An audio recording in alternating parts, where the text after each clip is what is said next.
Every year, roller coaster enthusiasts travel far and wide to ride as many coasters at as many theme parks as possible. In the next month, I will be counting down every roller coaster I have ridden, but today I'm counting down every park I went to in 2024. From California to Texas, from Georgia to Ohio, these are the 19 parks I visited in 2024, ranked. Coming in last is Belmont Park in San Diego. This is a really small boardwalk park featuring a classic wooden coaster and a few flat rides. I really enjoyed Giant Dipper. $8 a ride is a steal, but the size of the park automatically puts this in last place. It's worth a stop if you're in the area, but it's about what you'd expect. 18 is Trader's Village in Grand Prairie, Texas. About 10 minutes from Six Flags Over Texas is one of the most underrated coasters in the country. The Prairie Screamer is one of the best coasters in Texas, and it's surrounded by a decently sized park with decent flat rides, although it does have the same issues as Belmont, and I can't put it too high. 17 is FunSpot Atlanta. While I didn't get to experience the full park, including 2 of its 3 roller coasters, I still had a good time. They have a nice multi-level go-kart track that I loved, a decently sized arcade and collection of flat rides, and one of the best roller coasters in the country in Air Force One, which is the real factor putting this above the other 2. 16 is Frontier City in Oklahoma City. This is the smallest park in the Six Flags chain, but I find it so charming. The atmosphere and scenery is a big plus that many of these parks lack, and the small coaster collection is really solid. Diamondback is great, Silver Bullet is a decent supporting ride, and Wildcat isn't half bad. 15 is Adventuredome in Las Vegas. Another small park, this one boasts a nice collection of flat rides and 2 great roller coasters. El Loco is one of the most unique rides in the country, giving great hang time and an amazing drop. Canyon Blaster is one of the best aero loopers in operation, combining amazing rock work with an intense and action-packed layout. The flat ride collection is lacking recently with the removal of Chaos, but hopefully the park can get a replacement soon.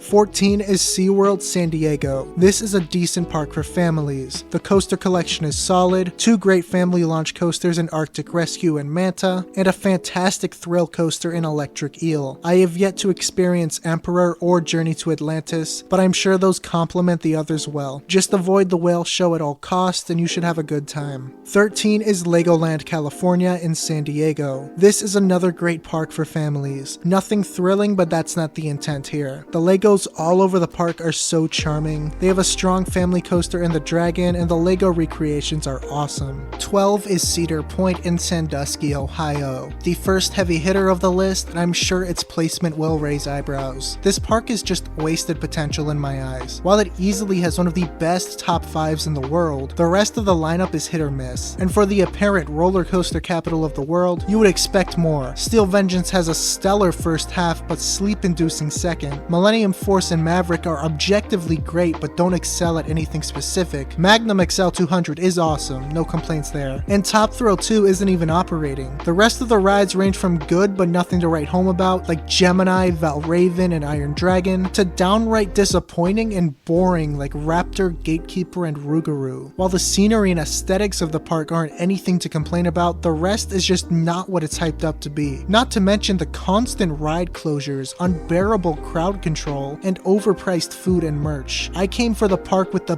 biggest, baddest, and most intense roller coasters in the world, and I walked out feeling underwhelmed that it couldn't deliver on the one thing it takes pride in. 11 is Holiday World in Santa Claus, Indiana. This is a smaller park, but that doesn't take away from it at all. Its holiday themes are so fun, its coasters are all great, the Raven, Voyage, and Legend are an amazing wooden coaster trio, Thunderbird being a top-tier B&M looper, and Good Gravy being a solid family coaster. Not to mention the awesome water park that I didn't have the time to experience. The entry is a bit expensive for what it is, but it also has free drink stations throughout the park, so I can't complain too much. 10 is Knott's Berry Farm in Los Angeles. I would call this park overhyped from the coaster perspective. While they have some okay supporting coasters like Hang Time and Accelerator, they didn't live up to my expectations. Outside of the phenomenal Ghost Rider and underrated Silver Bullet, the coaster collection is not the reason you visit this park. I found myself much more more impressed by their assortment of other rides. The Timber Mountain Log Ride and Calico Mine Ride are both fantastic, and the Western theme throughout the whole park is very immersive. I do wish they had better coasters, and both the operations and crowd control need a lot of work, but I would say I had an overall good experience at this park. 9 is Dollywood in Pigeon Forge, Tennessee. Similar to Knott's Berry Farm, this one was a bit underwhelming for me. I had expectations from visiting Silver Dollar City in 2023, and Dollywood was a tier below it. There are some solid rides there, from Thunderhead, the amazing wooden coaster, to Tennessee Tornado, the positive G Heavy Aero Looper. Dollywood is full of amazing rides, but some of them, like the former launched wooden coaster Lightning Rod, left me so disappointed. Dollywood has the aesthetics and amazing supporting rides to be a great park, but the lack of a true standout attraction makes it a park I can't see myself revisiting anytime soon, especially for that price tag. 8 is Worlds of Fun in Kansas City, Missouri. This park is small but very charming. I love the overall vibe of this park, with each section exploring a different part of the world. Not to mention the awesome ride collection. Prowler is a great wooden coaster, Zambezi Zinger is good for families, Patriot is a decent invert, one of the better boomerangs is here, and the star of the park, Mamba, the airtime-filled Morgan Hyper. Worlds of Fun has enough going for it that I can easily justify another visit. 7 is Six Flags Magic Mountain in Valencia, California. This is my home Six Flags park, and I've seen it at its best and its worst. This has one of, if not the best coaster collection in the country. There's too many good rides to even go into detail. There's so much diversity in the coaster lineup, but unfortunately the park puts all its bets on that and nothing else. The park feels very naked. Many of its pathways are almost lifeless or even falling apart. Many of the rides are just thrown over concrete with no concern for their looks. Not to mention the operations could be way better. This is a park with immense potential, but I don't see it tapping into that anytime soon. 6 is Six Flags Mexico in Mexico City. This was my first international park, and the traveling was 100% worth it. The best way to describe the park to my American viewers is a cross between Six Flags Over Texas and Fiesta Texas. While I didn't experience as much as I'd like to, the whole park just gives off an amazing vibe. It's one of the cleanest parks I've ever visited. Its star attractions are amazing. Superman El Ultimo Escape being full of great airtime and positive G's, not to mention the building leading up to the ride being the best of any Superman, with a little tour through the Daily Planet. Medusa Steel Coaster delivers insane whip and airtime, and is one of my favorite RMCs. It also has plenty of interesting things going on, with that crooked house at the beginning, making just waiting in line all the more fun. This is a park that is definitely more family oriented in its ride lineup, but I think it's worth the trip.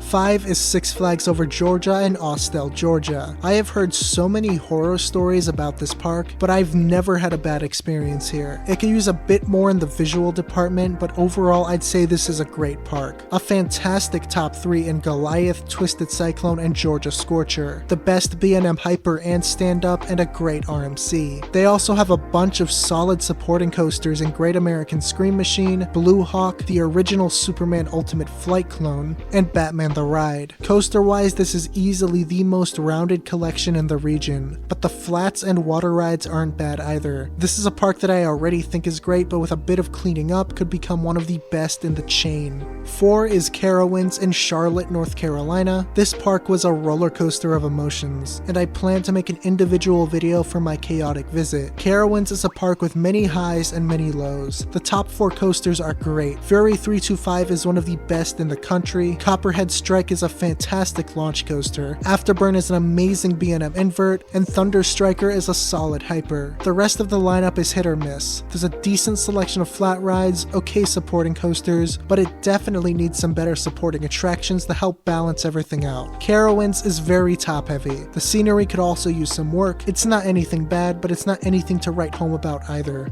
3 is King's Dominion in Doswell, Virginia. This park is one of my favorites in the new Six Flags chain. Before we get into any of the rides, it's just a really pretty park. Everything about it is so photogenic. I would enjoy my time here even if I didn't ride anything. But the rides make up such an amazing collection. I-305 is one of the craziest coasters ever built, and it is not for everyone. Grizzly is a fantastic wooden coaster, one of my personal favorites, and Dominator is some of B&M's best work out there. The supporting cast isn't half bad either, with Racer 75, Backlot Stunt Coaster, Coaster, Reptilian, and Flight of Fear. While I'm not a fan of Twisted Timbers, I can see why this might be a draw for some, and it only adds to the lineup. I love this park and I can't wait to experience more of it this year. 2 is Kings Island in Cincinnati, Ohio. This park is pretty much the gold standard for regional amusement parks. While it's not as visually striking as its sister park, it still boasts an amazing ride collection all around. Orion being a fantastic giga coaster, full of positive G's, airtime, and an amazing sense of speed. Some of B&M's best of the hyper and invert model with Diamondback and Banshee, an amazing wooden coaster collection with the Beast, Mystic Timbers, and the Racer, some of Aerodynamic's best work with Adventure Express and the Bat, and much, much more. The atmosphere here is amazing, the operations are top notch, it is the best park in Ohio and one of the best in America easily. Number 1 is Six Flags Over Texas in Arlington, Texas. This is one of, if not the most underrated park in the Six Flags chain. Its atmosphere and ride collection are matched by few. Mr. Freeze is one of the best launch coasters in the chain, New Texas Giant is a solid hybrid, Titan is a great hyper, Aquaman and Runaway Mountain are unique to this park, adding on to the already amazing rides they are, and Judge Roy Scream is a solid classic wooden coaster. The flat ride collection is great too, Superman Tower of Power being an amazing SNS space shot. The park is gorgeous and implements the 6 themed areas better than anything in the chain. There are some places that can use improvements like Gotham and Spain. Spain should be getting that with the new dive coaster, and Gotham seems to be starting some improvements. But Six Flags Over Texas continues to satisfy me year after year, and is my favorite park I visited in 2024. But that's just me. What was the best park you visited in 2024? I'd love to hear about it in the comments. Stay tuned because I'll be ranking all 220 roller coasters I've been on in the next couple of weeks. Until then, I have my new roller coasters of 2024 popping up in the card right now, and I'm sure you'll love that video. I'll see you there.